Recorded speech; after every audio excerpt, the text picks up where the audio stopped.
Klubi i Interit ka bërë publik vendimin për të rinovuar kontratën me portierin e talentuar shqiptar Alen Taho, i cili shihet si një nga emrat e ardhmes të zikaltrit dhe padyshim të Shqipëria.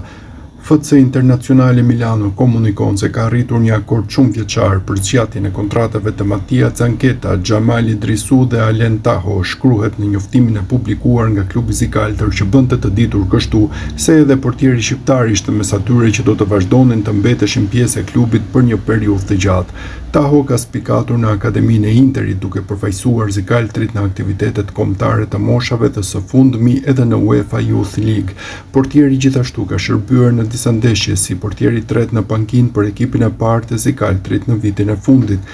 Sinjali i qartë se te Interi kanë besim të aftësitë e tij, ndaj ka ardhur dhe ky rinovim kontrate.